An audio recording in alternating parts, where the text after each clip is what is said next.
Hey everybody, it's Wes from the 4x4 Canada podcast. We got another throwback episode here tonight. It is our discussion back with the G from BC on YouTube. Check them out. It's GEE from BC on YouTube. This interview was back in October 2022, so a little bit over 2 years ago. And it's a really fun interview. And G's done a couple different things over the last couple of years. He still has his Jeep. He still has his F150. And took a little bit of a hiatus for a little bit, but he's back and producing videos. And really looking forward to listening to this episode once again. We will get G back on sometime next summer, so we can talk about some updates and what he's been doing for the last couple of years. But in the meantime, listen to this episode back from October 2022 and go to YouTube and check him out. GEE from BC. And hit the like and subscribe button. While you're there at YouTube, also, check out 4x4 Canada podcast. We do all our episodes on YouTube as well, too. So if you prefer listening to it that way, hit us up and like and subscribe and go from there. In the meantime, here's G. Today's guest has a popular British Columbia-based YouTube channel. I know what you're thinking, the Jeep guy with the drone and the YouTube channel. Yeah, maybe so. But this channel's different. It's not all about drama and incredible drone shots. It's a regular guy out with his friends. We can relate to him, and I often watch his channels before some of the other larger channels. Are you into four-wheeling, camping, and exploring? How about off-road racing like mud bogs, short course wheel-to-wheel racing, or even desert races? Well, you've come to the right place. Welcome to 4x4 Canada podcast. My name is Wes, and I've been four-wheeling since I was 6 weeks old. I have over 20 years experience in 4x4 shops, many more than that in the off-road racing, and a lifetime of exploring the backcountry across Canada. Every week, we bring you a new guest where they give you their perspective on the industry. We discuss everything from four-wheeling, overlanding, every form of off-road racing across this great country, as well as we talk to Canadian manufacturers and 4x4 shops. Just a quick reminder that if you're looking for more episodes, you can find all of our episodes on 4x4canadapodcast.com or your favorite podcast sharing platform. You can find us on Facebook, Instagram, and YouTube at 4x4canadapodcast.com. Now let's get to the show. Hey everyone. Today we have a special guest. He has a Jeep, a drone, and a YouTube channel that's called G from BC. But it's not one of those channels full of drama and epic drone shots. Well, he does have some epic drone shots, but the videos are about real people doing real things. Whether it's four-wheeling or the overland rig walk-around videos from the expos, the G from BC channel is full of stuff that's relatable. And that's what I enjoy the most. Gary, welcome to the 4x4 Canada podcast. Hey, Wes, thank you for having me. Not a problem, man. I have to say, I really enjoy your G from BC channel on YouTube. And thanks, man. Like I say, it's something that I find myself, I can relate to a lot of the stuff that you're talking about, whether it's a wheeling trip or whether it's out with friends going through the Rocky Mountains on pavement or wherever, right? I find a lot of your stuff very relatable, and that's quite honestly, I end up watching your videos before I watch some of the larger channel ones. Yeah, just because I enjoy it that much more. Oh, thank you. I try to give a different perspective as well too, because I mean, as much as I've been wheeling for a couple of years since the beginning of the pandemic, I'm still, in my eyes, I'm still the newer wheeler. Yep. I'm still learning with everything else, but at the same time, I don't always want it to just be straight wheeling. I want to enjoy time with friends, of course, whenever I have to. And also, it's more exploring, checking out places. You don't necessarily need to go to dispersed places all the time. I think sometimes just going to places you've never been to is just another adventure in my point of view. So, yeah. Yeah, I agree 100%. A lot of times I'll be ready to go somewhere and we'll say, just pick a point in the map and go kind of idea. And just what we find, we find. So definitely agree 100%. So what prompted you to get it to start your own YouTube channel? I think I've said this in one of my videos. It's honestly boredom. It's the biggest one was boredom during the pandemic.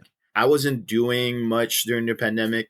A little side note, actually, before I even started any of the actual outdoorsy YouTube things, I was doing kind of like personal vlogs for myself prior to that. But then I kind of shut that down, got rid of all the embarrassing videos from that one. And then, got invited to go to the Stave Flats with my friends. I still was driving my F-150, which I still have actually. I just don't take it as much anymore. But I was taking my F-150, went to the state flats, got hooked, and then it kind of just started from there. A lot of the videos I made was just for my friends. Yep. Didn't expect anybody to actually be interested on any of my videos, right? So, and it's slowly kind of grown. My channel wise is slow and steady with the growth. It's weird. Like I meet a lot of genuine good people that I've actually included in some of my videos already. Like previous guest Mike from Unexpected Off Road, I met him through there. Yep. Met a lot of my close, like I'd say, really good friends that are YouTubers as well too, like Teddy from Unwinding Roads, Brendan from Carfleet. A lot of those people from there, and then of course also my friends jokingly said, "Hey, maybe we should start a overland group on Facebook," and met a lot of people, good people there. We called it BC Overlanders. Been meeting a lot of people through there as well too. So yeah, it's from the last 2.5 years of having the YouTube channel. Like I'll be honest, it's still pretty awkward for me to, or I'd only know them as a name. You know how it Yep. is in social media. They have like a Riggs Instagram, and they're like, "Hey, G, so and so and so." I'm like, you don't know their real name, so it's good to put a lot of faces into a lot of the Instagram or YouTube names. So it's been great for me just meeting people in the community, mostly positive, some negative. You'll always have those trolls when you're putting yourself out there in social media, Yep. but you gotta kind of take everything as much as possible, right? So It's funny that you mentioned about knowing the people. Like, there's a lot of people that I recognize their vehicle, and I'll recognize them when I see them. But sometimes it's like, what's his name or what's her name yeah, again? And it's like, my ex would say something. It's like, so who was that? And I'm like, yeah, that's the guy with the orange Tacoma. yeah, yeah. That's exactly it. I mean, I go to some events sometimes. In my point of view, still, I'm a smaller YouTube channel, so in my eyes, I'm a nobody, right? I'm kind of just a normal person. I just talk to a camera, right? Half of the time. Yeah. But then there'll be someone who's like, "Hey, G," and I'm like, "Hey," and like I'm as much as it seems like in video that I'm an extrovert, I'm a very introverted person. So it takes me a while to get. So to anybody who's listening to this, or if you guys, is there ever a time that it made it seem like I'm very awkward? It's just how I am, right? When I first meet people, but in a lot of the expos, because I've been to a lot of expos this year, Yep. I met a lot of people that have watched my videos, which is awesome. Like, I mean, for me, it's small entertainment out of the day, 10 to 20 minutes of video. Yep. I mean, it's a nice escape for a little bit, and I'm just glad that I can make their day for at least that. Like, I mean, there's Sean from Story to Now who does fantastic videos as well too. KC250 in BC. It's crazy how everybody has their time slots that they chose to put in there, but it's awesome that like throughout the week you get a whole bunch of different types of visuals or different kind of like point of views from different people of a trip, which is awesome. And Yep. yeah, like it's so far so good for me. I'm pretty happy with meeting people. For me, I think that's the biggest thing is that as much as overlanding is a big community, it's awesome to also see that there's really good people as much as possible with the community. I have to admit that the BC YouTube, there's so many BC YouTubers. Yeah. It's really interesting. Yeah. You don't see that in, say, Saskatchewan, but mind you, I don't Mhm. know if I would watch many Saskatchewan YouTube videos, but Yeah. I but cannot they have lots of say mud out much there and about stuff. it. But I'm pretty sure there's going to be a lot of mudding. So let's yeah, just. exactly. But yeah, no, BC is definitely, and Alberta to a point as well, but BC Mhm. has a ton, not a ton, but they have a lot of good quality YouTube videos. Yeah. And I it's mean, everything from guys in the island, like, yeah. overland. I mean, he has Yeah. a whole different take on things. Yeah. And, but Which there's, is, for me, I think the good thing about this is that it gives people freedom to do whatever they want. I mean, you'll never please. Like, this is one thing I learned about YouTube and making content, or even Instagram Reels or whatever. You're mhm, never gonna please everybody. yeah, the ones that you're going to be happy to make those content are going to like your content. So regardless Exactly. of anything, there's always going to be some people that aren't going to be happy with it. But for me, I'm just really like, I think the reason why we have such diverse creators in BC is how beautiful this place is. Yeah. You can go an hour away. Like I have a video that I said, it was an hour away from my place, and you can get on top of a mountain. Like, I mean, even I'm pretty sure Kamloops is just an hour away you can get to, or even half an hour away you can get to, like a beautiful place and just disconnect from everything else. And I think that's part of the reason why there's a lot more creators here, is because there's so much to explore. And it's awesome when you see the bigger channels checking out these places everywhere else in BC, and you're like, oh, I can't wait to go there and check it out and give it my perspective, newbie, like off-roader, right? So stuff like that is, to me, I think that's the biggest reason why we have a lot more creators here in BC than everywhere else. Like, I mean, there are people from Washington down in the States, like there's tons of them. And then one of my good friend, like I said earlier, Will from Venture to Rome, is in Idaho, and he curates like really good video. But yeah, I think that's the reason why for BC we have tons of creators. Yeah, the natural beauty of BC really it brings out the creativity in people for sure. But it's really interesting. You take a look at the variety, like you said. You got Sean from Storyton Now, which his cinematography is absolutely incredible. Yeah, and so it's definitely some things I enjoy about his videos. And then you take like Overland. He has a whole nother outlook on it. It's a lot more like I watched a few of his videos. It's like he makes it more fun, which is awesome. Like I mean, I think with a lot of videos, even with Sean, he has his own takes of funny parts as well too. But overlanding is just all fun, which is awesome too. Yeah. Exactly.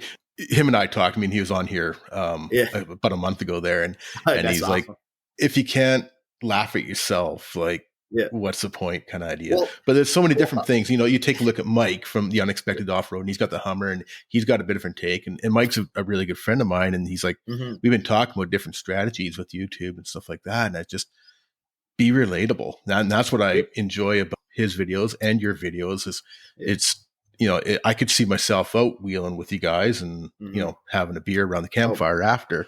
Whereas by all means, so some people I'm up there in Kamloops or Vernon, let's go all meet up.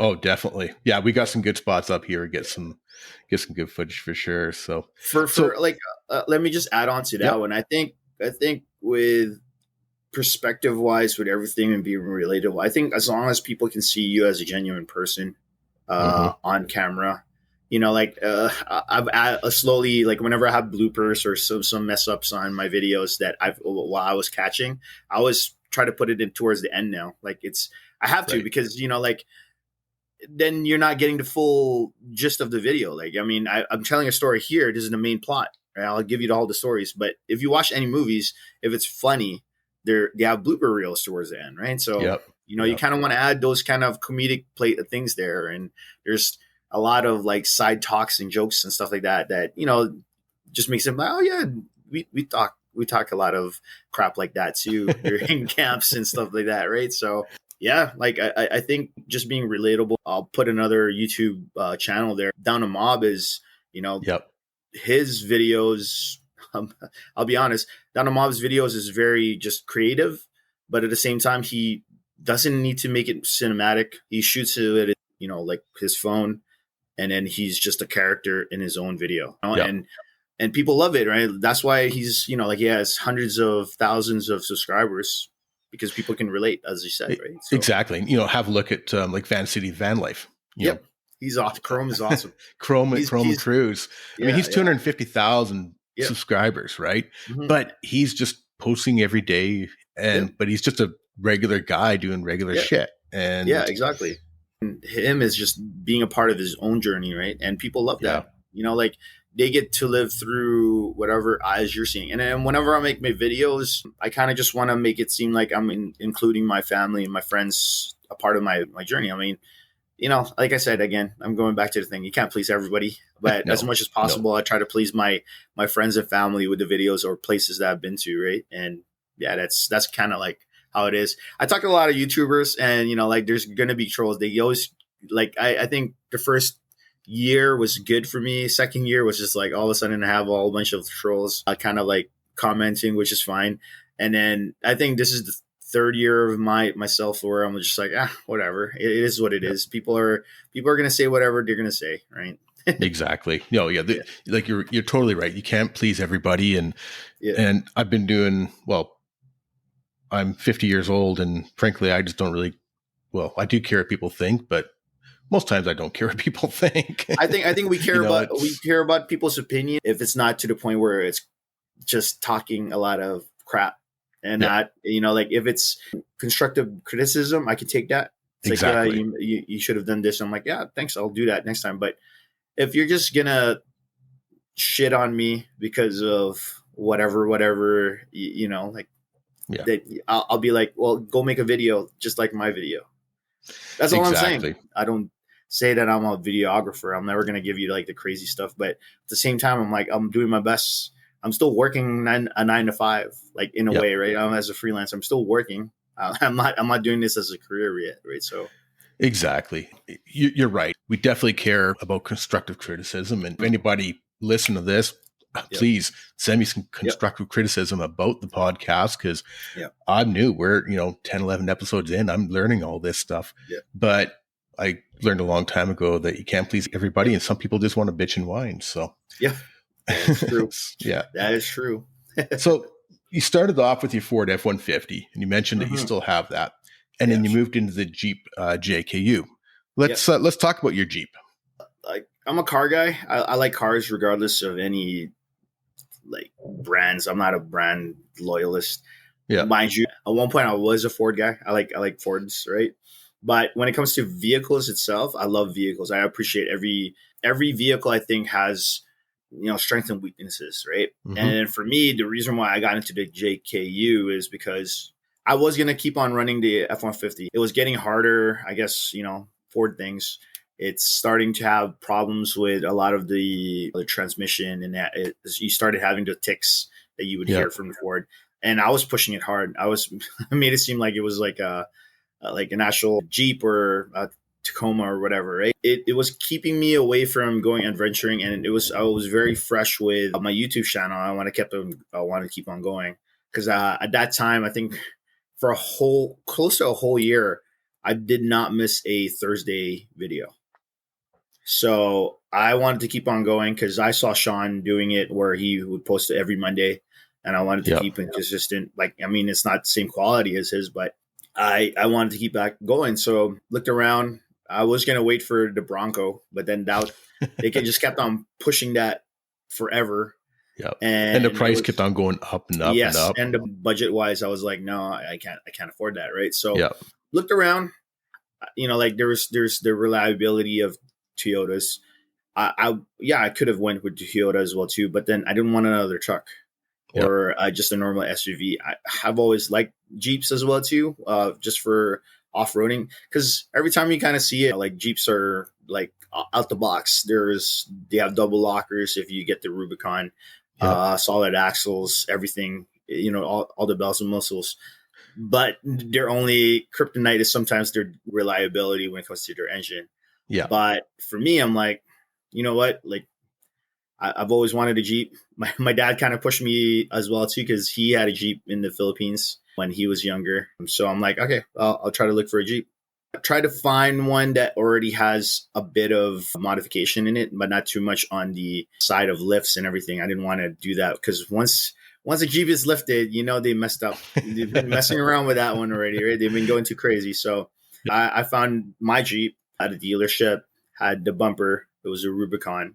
Wanted it to be silver just so that I don't see the scratches all the time. Yes. Just BC, because my BC F-150 was, pinstriping. yes, my F-150 was black. Went to okay, let me just get out of track here. But I went to a trail one time with my F-150. Came into that trail, my truck was black.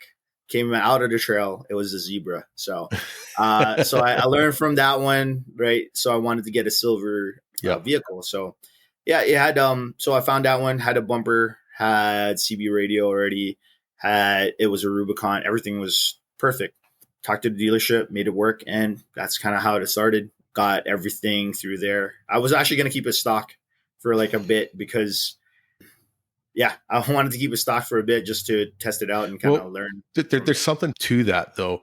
Yeah. I've actually quite often said that everybody should drive their vehicle stock for a year so they learn the vehicle, right? Yep. There's a lot of places that's really surprising where stock vehicle can go. And if you're driving a stock vehicle in some of these other trails, I find you actually end up being a better driver. When you end up going to 35s or 37s, lockers front and rear, and you just kind of go over top of everything, no problem. Yeah. There's so many people that do that don't have the experience and are not as good a driver. That can actually get them into trouble. Yeah. I think, well, for me, I got the Jeep around, I think it was February or May, one of those days. February or March, one of those dates in 2021. I got it last year. But prior to that, I was driving an F-150 around like with those ones. So picking lines with the F-150 was the best way to do it, and learning from spotters on how to pick. So I'm not trying to toot my own horn, but I know how to pick lines, and I'm a good spotter when it comes to helping people get over obstacles, right? So yeah, like for me, when it came to that one, I'm like, okay, well, this is going to be a bit easier now since it's not as high, and it's easier for me to see through a lot of things compared to my F-150. So that's kind of like, I wanted it to be for a whole year, but if I was going to get new tires, I was going to get 35s. Yeah. So if the tire tread wasn't too, to getting to the point where I need to, get rid of it and get new ones, I probably would have ran it for 6 months as stock. But since that was happening, I'm like, well, might as well go all in, right? Cry, like they say, cry once, buy once, right? So I bought, when it comes to modification, the best I could get at a good price point. And I ended up with like a good 3.5 inch lift from Falcon Shocks, and then got springs from TerraFlex, all those stuff, got 35s. And it was a different drive for me because then everything got super heavy, because then you're looking at 100 pounds for each corner of your vehicle. And then now it's not, as you go up the hill in paved roads, it's not pulling as much as you would like it to be, right? So it's a totally different drive. And even jumping from a Ford F-150, which had IFS in the fronts, to solid axles, where it's just like wherever the road wants to take you, that's where you're going to take you, right? So funny joke actually that happens, like funny situation that actually happened when we were driving to Alberta. My buddy that was driving behind me thought I was falling asleep. I'm like, no, I'm just driving my Jeep. Because there's ones where I hit it was a good hairpin that goes this way a little too much, like a little to the left, and it just jerked my Jeep to the left. And then my friend's like, yo, are you falling asleep again? I'm like, no, I'm just driving my Jeep. It's hard to keep it straight because the solid axles are just keeping you going left to right, So that was a funny situation. I'm like, I can see all of our listeners that are driving Jeeps all sitting here nodding their heads up and down. Well, yeah, that's the first time I drove that Jeep as stock. Like I was like, oh, it's a different drive, right? And I'm like, okay, that's cool. So you put the lift on, and in TerraFlex and Falcon, you can't go wrong with that. Yeah, good quality. Yeah, excellent combination there. And so what else? You've got the rooftop tent. I don't have a rooftop tent. Oh, you don't have? I thought you had one for a bit. Okay. No. So what else? I had a rooftop tent on the F-150. Oh, maybe that's what I was thinking. The Jeep, the reason why I didn't get the rooftop tent and everything else is just because I'm like, okay, I'm by myself. I want to pack lightly. Try to keep it as light as possible because the Jeep is already heavy. If I add like the rooftop tent and all those other things into it, just adds more weight, and especially up top. Gas is just not going to be happy. Like the gas tank's not going to be happy for me, right? So, and yes, once I put the rooftop tent, then my driving is going to be top heavy throughout the whole thing, and I didn't want to do that. So, that's why I wanted to keep it sleeping inside my Jeep instead. So that helped. So you have your back seat out, and then you just push your seat, the passenger seat farther forward, kind of idea, and just a little bit. And then I bought like this foldable mattress from Costco that was $50. that just fit right on the 2/3 side of the Jeep. So Perfect. it's been a good setup for me. Like, I mean, just lately, I've been actually even thinking for future modifications to like even delete the back seats, because I don't even take my family, like my mom. There's no way my mom, like, the lift on that Yeah. rig is just way too high. So there's no point, right? And my parents are older; they don't want to Yeah. be going up and down those kind of thing, right? So like, I've started tenting in my Tacoma, because I bought my mhm, Tacoma used last fall, yeah, and I thought about going with rooftop tent, but then it's like I've got kayaks, so it just yeah, ends up being so tall in that. So hmm, I've actually been tenting this last year, and eventually I'm going to go to a sleeping area inside a canopy is my oh, nice. plan for the winter. But I've been tenting, and with a good pad, Hmm. but I think your idea, at least you're in out of the elements, right? Yeah, well, that's the That's thing. Actually, in the Alberta trip, all of them, two of my friends were in rooftop tents. The other one was ground tenting. They heard, fox howling. They're like, "Oh my god, that's what was that?" I didn't hear anything. I was out. yeah. I was out inside my rig, and I didn't hear anything. Right. So, and yeah, that's part of the reason too that I like sleeping inside my rig, is because then it's the safety. Yeah, Yeah. same thing with my canopy idea, in and out of the elements. Hmm. And plus I don't keep everybody else up with my snoring. That too. Yeah. Yep. So if you're starting over with a new vehicle, or you knew somebody who's starting off with a new to them vehicle, what would you suggest the first 5 or 6 modifications be? I don't think you need to modify your vehicle right away. I think the Mm-hmm. most important thing you should be getting is recovery. You should be getting straps, shackles, anything that has to make sure that you can get recovered. I don't even think you should be going by yourself per se until you have at least a winch. Mm-hmm. But that's for me modification, not even just mods to your vehicle. I think recovery is the most important thing for any situation, so that at I least then, like, you can either get saved or you can save somebody else, right? So Yeah, I agree 100%. That should be the first thing everybody does. yeah, Proper recovery gear, straps or hmm, soft shackles, whichever, and eventually going into a winch, but even a shovel, yep, and an axe. yep, There's been exactly. Shovel and axe, even max, some traction board would be yeah, perfect as well too for snow. yeah, Second one, I'd say, just to play it safe, if you do decide to go by yourself, to have one of those satellite boosters so yep, that you can call SOS wherever you are. yep, That's, to me, is more important. I've been like, out of all the stuff that I've been going wheeling, those are the two important things that I can yep. think of right away that you need. We actually To, have a really interesting. I'm going to interrupt you there real quick. yeah, Sorry, but Zolio has sent me a unit. nice. Yeah, I have As a Zolio. Yeah, so as a press unit, or they sent me Hmm. a one to use and to try for a while, and Hmm. then they're going to come on board for an interview Oh, nice. after a month or two of trying. So Yeah, yeah. I just got it the other day. I haven't even set it up or anything like that, but I It's pretty agree. easy. Yeah, it sounds pretty easy, but Yeah, I'm really excited because that's something that I've been wanting to get myself, because I yeah, actually do a lot of just even like, afternoons by myself, right? yeah, So yeah. it's something I've been looking into, and I'm really excited to try this out. And Hmm. I agree 100% that, recovery, and recovery is a way of getting yourself out or other people out, Yeah, and a Zolio style where you can yeah, send an SOS yeah, is your other backup, right? So yeah. I'd say those are first two. Regardless, vehicle modification, those are more important than anything else. yeah, And then, of course, I think right away, I'd say you could probably use, I mean, a lot of the factory tires, depending on what kind of package you get. Really good tires. I'd say good yep, tires would save you a lot. Doesn't matter about the wheels. I mean, wheels are more just for, whatever you would think is going to look cool, right? So yep, tires, I think, is important. Of course, going with bigger tires will be pretty good. Like, width wise, has better traction when you air hmm, down.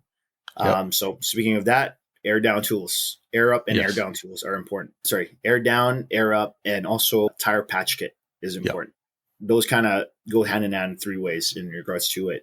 I think it's important because you don't want to be driving like low psi just to find a gas station so you can air up. Right, I've yep, done that before. and I don't ever want to do that again. The other thing too I found with airing down is a lot of people think, traction wise, which it does help for sure, but Mm, I'll be honest with you, a lot of times I air down just so it's a lot smoother on the yes. FSRs, Yeah. Yep. especially the pickup with no weight in the back end. Yeah. I find that, it's bouncing all over the place. Yeah. So airing Well, down, it just makes it easier on your vehicle and yourself. well, especially if you don't have the shocks or the springs made for those kind of Exactly. terrain. The best thing you can do is air down, because then it can absorb a lot more of the cushion, right? It makes it Yeah. more of a better cushion for you, right? So I think those tools are important. Like those three for sure are important right away. Yeah, tires, as I said, and then lastly, I think a lift. It'll just make it a lot easier for a vehicle to get through any terrain with a lift. Yeah. It doesn't have to be a 6-inch lift or anything like that. Like 3-inch lift, I think would be good. 2.5 would be good as well too. Whatever is within your budget and it means, right? It doesn't have to be the best one, but I guess it's just a personal thing. My saying is buy once, cry once. So Exactly. make sure that whatever you buy is something that you're going to be using it as an investment. If you're going to be doing this often, I think getting the rest of the other things is just a luxury, like getting a rooftop tent. How often? Like this is me talking to my friends. If they ever ask me, well, what do I need? What do I need? Like, do I need a rooftop tent? I'm like, okay, how often are you going to be, camping outdoors, doing all these things? Well, maybe just during the summer. I'm like, all right, just get a soft shell. You don't need to go hard shell if you're not going to go out. Yeah. Right. Stuff like that. My suggestion always is just the recovery. Make sure that you can call for help, and of course, good tire inflations and stuff like that. Yeah. So, do you have a cell phone booster? That's something I've been thinking about getting as well. We boost those kind of things. Yeah, I'm thinking about it too. Eventually, I would like to get a Starlink. Right. Because then you can connect to the internet with that one. Zoleo is a satellite booster for your phone, but it's just for text. So you can actually text people, which is pretty cool. For Zoleo wise, they give you your own number. Yes, that's one of the nice things about the Zoleo versus the other ones, from my understanding, is that some friends and I have been talking about them, knowing that the Zoleo was coming to me, and they all, some of them want to try try it with me and that. Yeah. And that's one of the things is that one guy's like, well, if every time I go to use my Garmin InReach, if it's a different number, coming in, whether I'm sending a message to my wife saying I'm okay or whatever, people are getting so leery of different phone numbers all these time that, may not look at it or may not, think about it. Right. So that the own phone number is really nice in this Zoleo. Yeah. It's your own phone number. As long as as long as you say, hey, it's me, and not like, hey, I'm safe. Yeah. I'm not going to answer that. I never answer any phone calls from people I don't recognize. If it's that important, you're going to leave a message. So yeah, exactly. One of the other things too, I think, is a good first aid kit, and hopefully you never need it, but that's something that I've always believed in, that everybody should have a good quality first aid kit in their vehicle, in their house, and in their garage.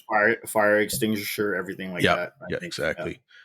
Just a reminder to our listeners that wildmedkits.ca, if you use the code 4x4Canada, you get 10% off. I don't get anything off of that. I don't get a kickback on it. It's just the fact that I like the products. I like Ken as a person, and I also like all his products are all top quality products. So wildmedkits.ca. And the code 4x4Canada, which I'll leave down below. And I'm going to keep on pumping that every time, even though I don't get anything out of it. I just want to make sure that people have good product and support Ken as well, too. So your latest videos are from your trip up to the Alberta Outdoor Expo. And I think this is your second year you went to that event, right? Yeah, it was, yeah. I know you've gone to a couple other expos this year, but let's hear some of your thoughts on the Alberta one. Alberta one, first year was funny. It was a funny story. I just got back from the island, and I wanted to keep the adventure going. So my buddy Kelly from KB Autotech and Adventures is like, hey, anybody want to go to Alberta to the expo? Guess who answered? This guy. So answered him, left that next week, left right after work on Friday, and checked it out. First year, I'll be honest, was a success just because everybody was itching to get out and Yeah. do stuff, right? So yeah, it was for me first. Like I'd say both times I've been a blast, especially this time around because then most of the people that are there, I kind of have a rapport with, good friends with. I'm a good friends with Jason from Overland, Alberta, who's one of the main people that are promoters that are doing the events. Dave, Blind Man Outdoors, is Yep. also a good friend of mine, and I just became friends with Courtney, which is one also the people there, and the rest of the other people. The AOA Expo crew there are just awesome, like good people, really good people. Yep. Genuinely enjoy the outdoors and having people be there. Right, great vendors that went up there, like some local here in BC. Overland Garage came up there to support them. They were there as well too last year. I think the biggest reason for this year for them that there wasn't a lot of foot traffic was borders are open. Yep. It's harder to get people to towards the last long weekend of right before school to get people to want to come in. Go to an overland event. So what they're planning to do, I'm going to say it here on the podcast. I think they're planning to have a spring event for the expo, and I think it's going to be a little bit closer towards Alberta. I'll try to make that one, but it's there's going to be tons of snow, so I don't know how much I'm going to try to be there, right? So, but they're trying to have 2 events a year. I'll let them have. They probably have more details. So if you guys want to check out AOA Expo, they have their website aoaexpo.com. If you guys want more information, or just go bug Jason from Overland or Alberta. If you guys have Instagram, just give him a message if you have any questions. But I think they're planning to have one right before the summer starts in May. And then, of course, they're going to have their 3rd annual still towards the right before the school starts for the kids in September. That's the one good thing about that event, too, is that the place that they hold the event is actually Jason's family. Okay. I think they're like or like family friend. It's like a actual farm, so it's easier to kind of like get everybody to come in. And I enjoyed my time at BC Overland Rally. That was great as well too. But it felt to me like a BC Overland Rally's first year back. So I'm assuming that they're going to make it a lot better, towards next year. But the one thing I enjoyed about the Alberta one is just the location. Everything was kind of centered, really close to Jasper. So when you're coming from BC, driving up there, you get to see Jasper. Jesus. Like first time going up there, driving there, I barely even filmed. I was just awed how beautiful that place was. Right. So for me, hospitality wise and the good times over there at AOA I had tons of fun. That's one thing that I've heard about the AOA from Mike from Unexpected Off-Road and some others is that the Alberta event is just a good time.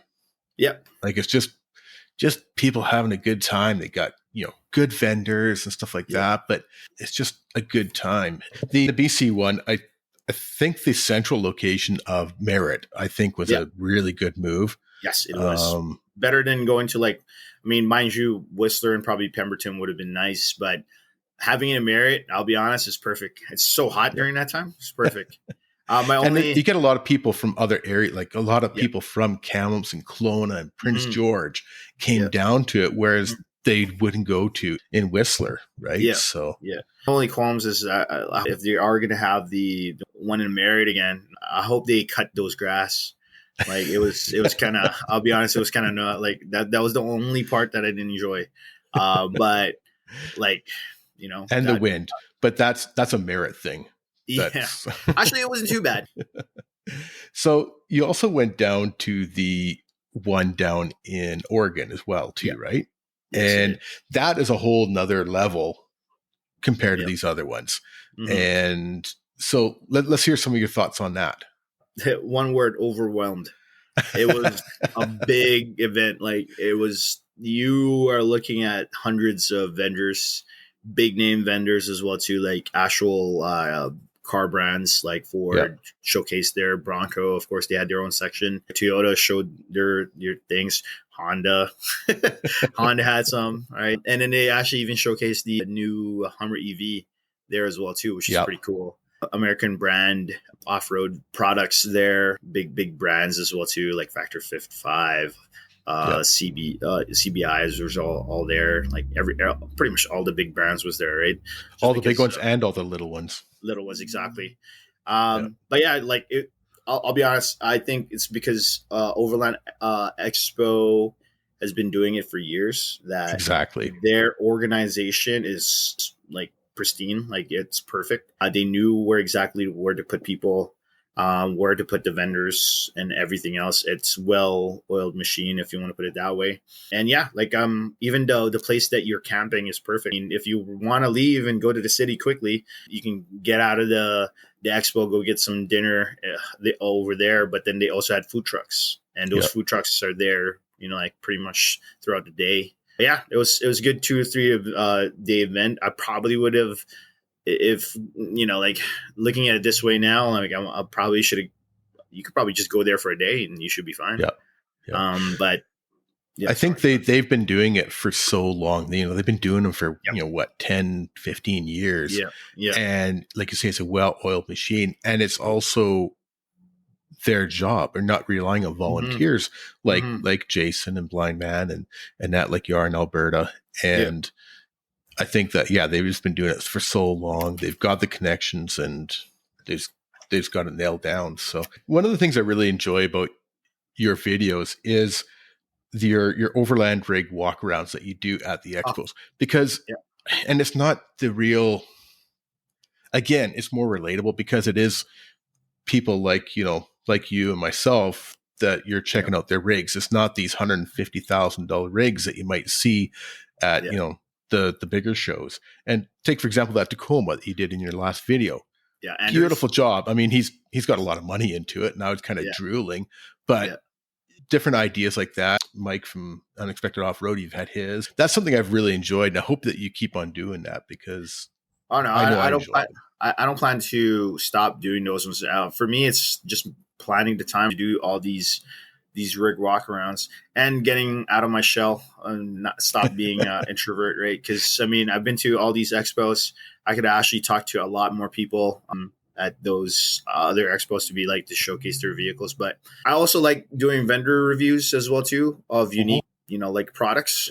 I don't know if you saw some of my videos where I had this very crazy looking, pretty cool, actually not crazy, pretty unique and cool like camper that you can put into a two-door JK. Yes. And then they also like in that the same place as well too. Then there's this like inflatable awning that was there, like stuff like that. I'll always go for the ones that are unique. Like there's the ones that are like everything's kind of just like almost the same. I like the ones that are just like, oh, it caught my eyes right away instead of just having to be that. But when it comes to rigs, I love doing those ones. I've already, this is like, I think Andrews was the 3rd Tacoma that I did a rig walk around. My buddy Steve, he's still building it, but his has a canopy look. And then there's my friend Raymond, who his rig's very well built, like with everything else. He has like a all season like ARB fridge outside of his vehicle too. And the one thing I've seen a lot of in common for a lot of the Tacoma vehicles is that making sure that they can clear it and get it under their garage. So, other than my buddy Steve, but that's what I'm hearing. A lot of people are just making sure that they can get it underneath their garage. So, safety. Well, more and more of us are living in the cities, and yes, you got to do what you got to do, right? Exactly. So. Yeah. Like my buddy, I have a lot of friends. Well, I don't know if you watched some of the older ones. A lot of my BC Overlander friends, like all of them are Toyota guys. They all drive Tacomas, all cement gray Tacomas, right? So, so like I have abundance of them. It's just planning out the time, because half of the time when we get all together, the adult beverages are flowing, and you don't end up doing any filming after that, right? So. Yeah, funny how that works out. Yeah. So, but yeah, no, I plan to keep on doing those rig walkarounds. It's fun. I love hearing people's stories to why they built the way they built their Yeah. vehicles, and also, Mike, like for his rig, it's all about like what he needs, especially for a lot of his ventures, because then it's very unique. It's unexpected, right? That's the saying, right? Exactly. Yeah. Yeah. Yeah, So definitely. I definitely like watching them. You get different ideas rolling around my own head and yeah. such. So, And it gives a different perspective too for different builds, because then mhm. people probably don't want to build this way and they don't want to build that way, right? At least then you get all these kind of different builds that people can be like, okay, I like this, but I like this one from this person's build, instead of Yeah. just having one build the whole time, right? So Yeah, exactly. So, what do you normally cook when you're camping? okay, Are you a hot dogs and macaroni kind of guy, or?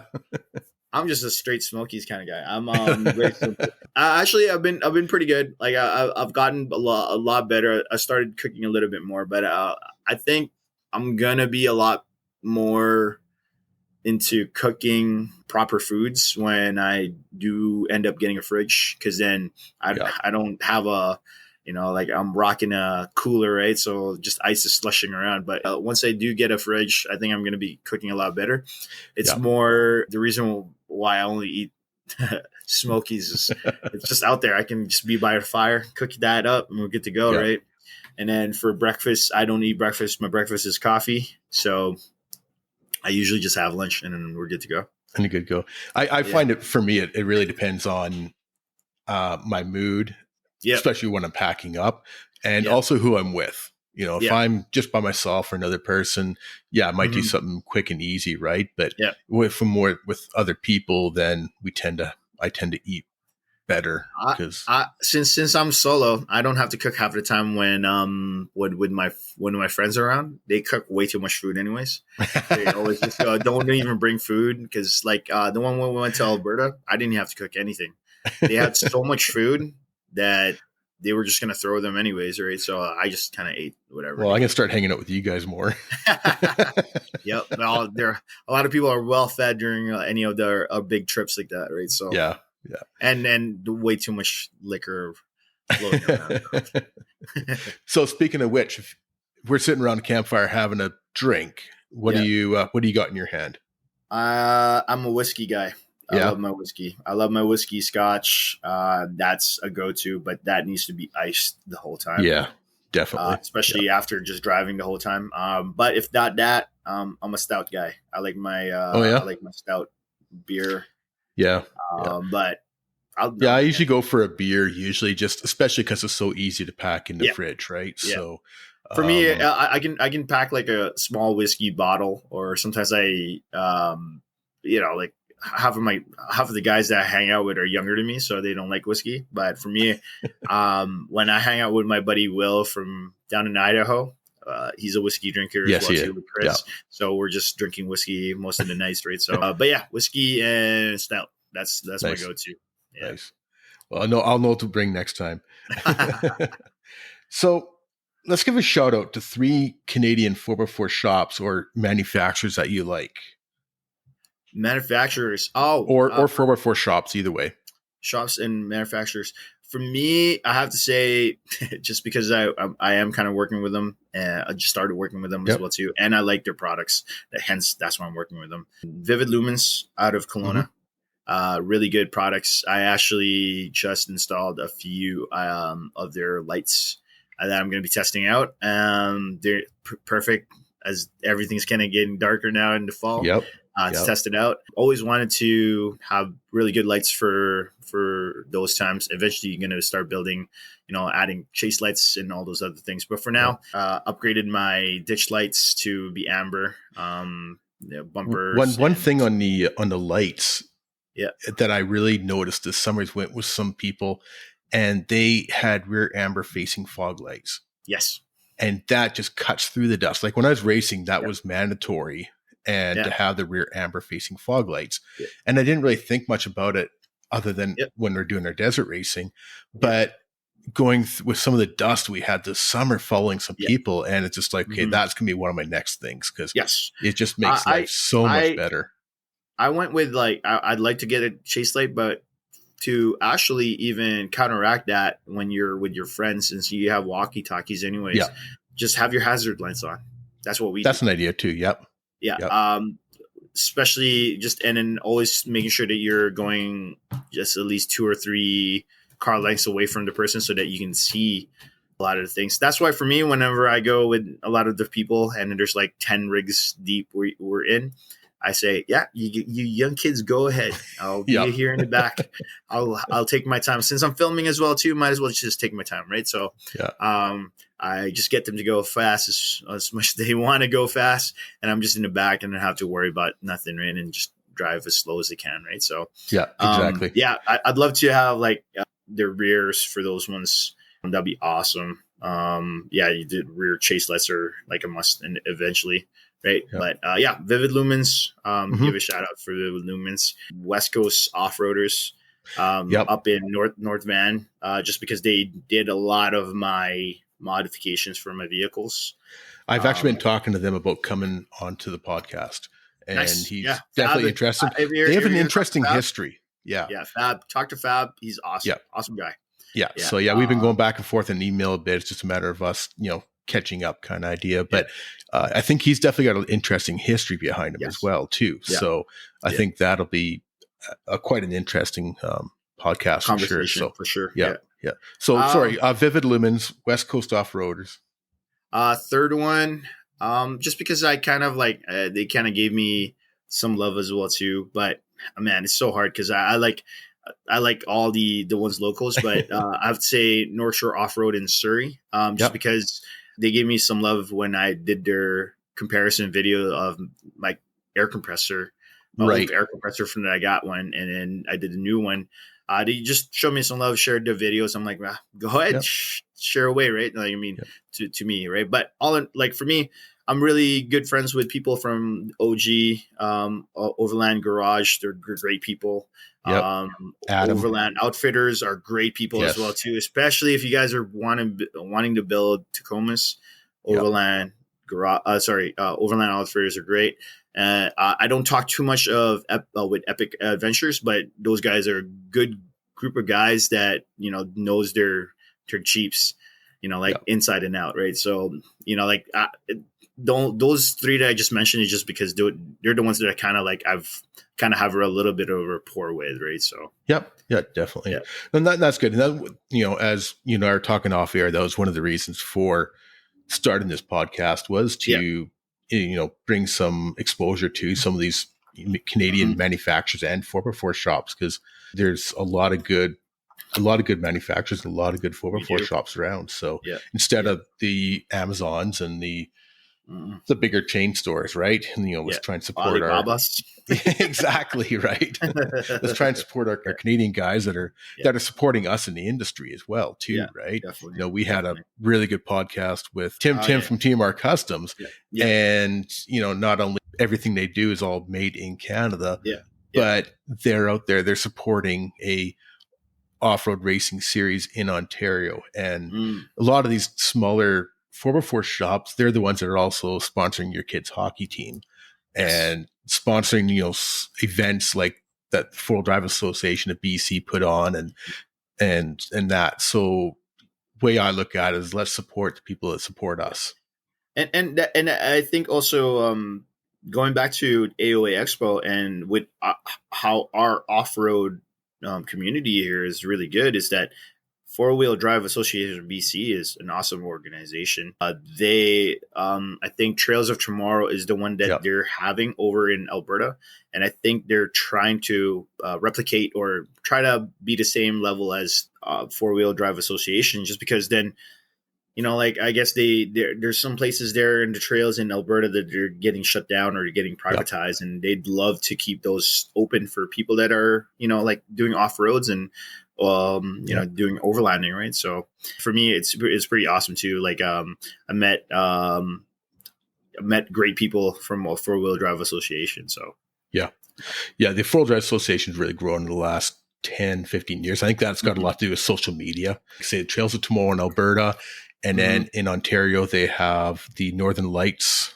I can't remember the exact terminology. I'm sure somebody will correct me on it, but they have the Northern Lights 4-Wheel Drive Association there, and they're all doing great jobs to keep some of these trails open. And well, that's the thing. It's just like, we're so lucky here in BC because we have tons of crown land. Yeah. But then there's spots that need to be gated that are well kept by the 4-Wheel Drive Association. And then there's also ones that are still rec sites that are well kept by them, right? Like Hale Creek, Francis Lake, and such here in closer to BC. 18 of them, 18 rec sites that they maintain across the province. Yeah. And they're going to be getting another one. I'm in charge of the maintenance for the Cornwall Fire Lookout. It was crazy. I was hoping to go there this summer, but I just didn't have enough time. I was just I was all over the place throughout the whole summer, and I was just like, oh, maybe this is the year I get to go to Cornwall. So, yeah, Cornwall. Cornwall. Let me know when you go up to Cornwall if you got a couple days, because we can do Cornwall and Jesmond in a couple days. I heard Jesmond's really beautiful. Yeah, as well, so but at the base of Cornwall is a rec site called Three Sisters Rec Site, and that's all going to be rolled. Heard of that place? Yeah. So it's going to be rolled into the same contract with Cornwall. So, but so there are 18 rec sites. I think 3 fire lookouts. So they do a really good job, and it's all volunteer run, which is. Well, I mean, Nahatlatch Fire Lookout is looking really like it's. They take care of that spot as well too, right? So, and then just recently, I think a couple of years, I think that was last year. Last year, they just took over Eagle Mountain as well too. So that's gated. That gated trail there is well maintained in parts with the 4-Wheel Drive Association. And if the association wasn't involved in that, it would be shut down. Yeah, it would have been shut down, and it would have been a shame because then.